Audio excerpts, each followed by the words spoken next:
Well, obviously, a great SEC game. Two, I think, outstanding defenses.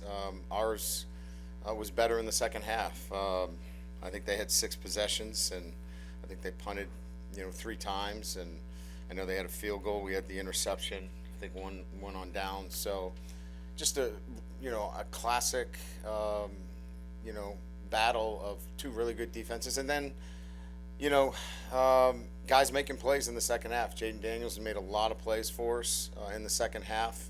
Um, Receivers stepping up, the back step up. Um, and what was evident to me was our physical conditioning in the third and fourth quarter. We were able to control the line of scrimmage. Um, and, when everybody knew we needed to run the football, I know I was asked this question several times. um, we ran the football effectively and we were able to close out the football game, and that's what you have to do, and we were able to do that effectively. So really excited. Our guys are gritty. They were down in the game. They never questioned whether they could come back, and we're building that kind of mindset. And if they keep working hard and keep doing the things the right way, um, we just want to be a better team in November. So if we can incrementally keep working at it and get this team better in November, this can be a pretty good football team. So with that, we'll open up to questions. Brian, you talked this week about the complementary football against the air raid this back. Was there ever a moment kind of in the offense was certainly getting going that you were a little bit worried about the defense maybe getting tired of getting outs? Absolutely. Yeah, we were putting him in some compromising positions. That's why we went forward in some fourth down situations. We needed to stay on the field. We had 4 penalties, procedure penalties early on. So we were shooting ourselves in the foot. I knew we were going to settle down and play better football. It was just a matter of that we had to play great on defense, and we did early on to kind of stem the tide until we started playing better. We went to a 2-minute tempo right before the half. Obviously, that worked very well for us. We were able to get on the board and kind of get some momentum going into halftime, and then, obviously carried that throughout the second half. Coach here on the left. Defense obviously played great. What was Matt House's kind of philosophy or game plan going into this one? Yeah, we had talked about it. The most important thing is you can't give them a pre-snap look that is comfortable.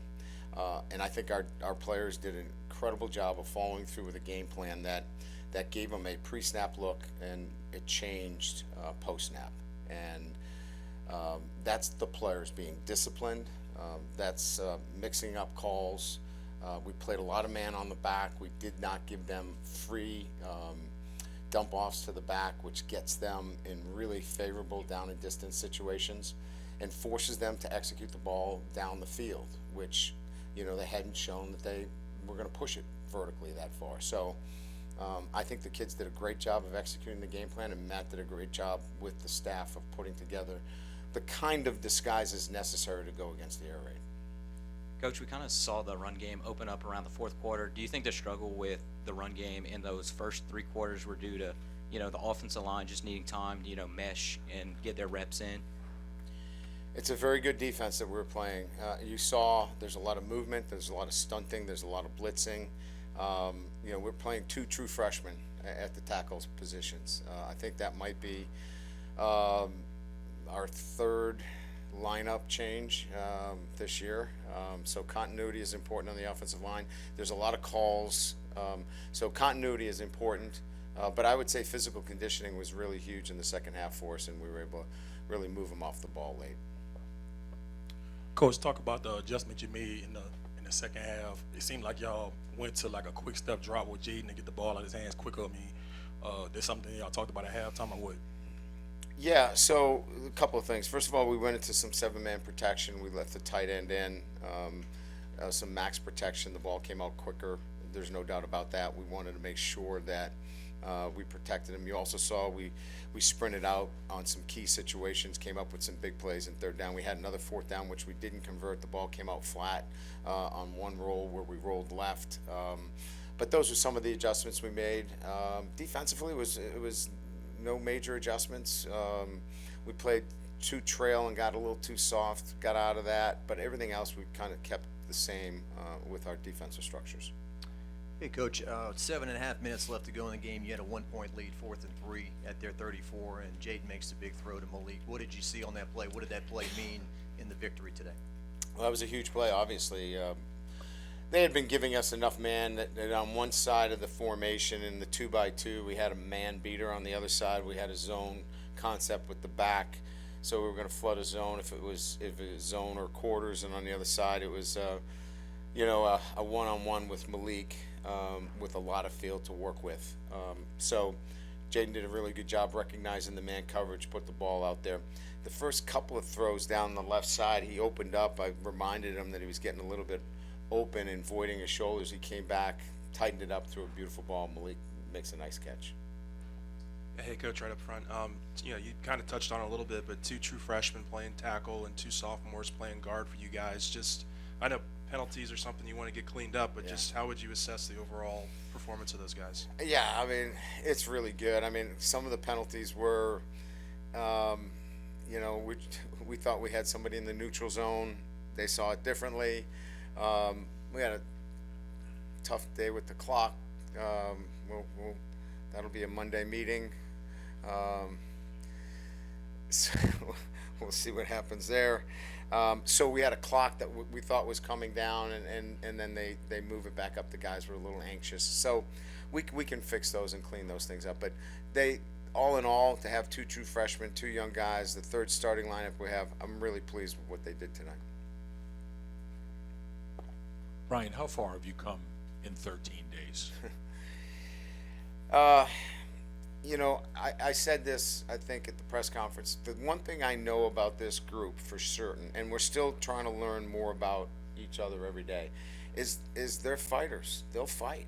And we saw that against Florida State. We were obviously very talented going against a Southern team.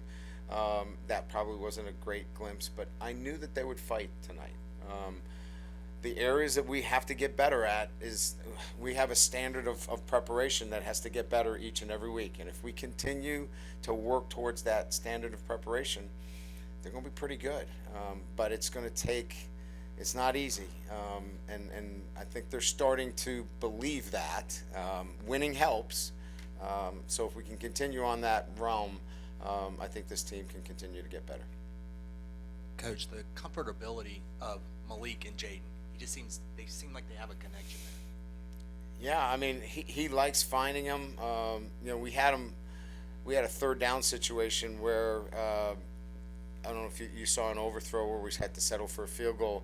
Malik got the signals crossed up, but he was looking for Malik in that situation. He was on a Z score, and we ran a different route. But he does feel comfortable getting the ball to him. We'll get it to Kayshawn too. He gets a little bit more coverage and help over the top. So, Malik's the beneficiary of it. So it's much more about Kayshawn sometimes gets the double coverage, which leaves Malik in a really good situation, and Jaden sees that. Coach, you said that moving Jay Ward to the nickelback position was a natural fit for him. Obviously, we saw that tonight. How did you identify that? What characteristics does he have that make him better at that position than safety? Yeah, playing him low and giving him the opportunity to run fit. He had 15 tackles tonight. He was outstanding. He was all over the place.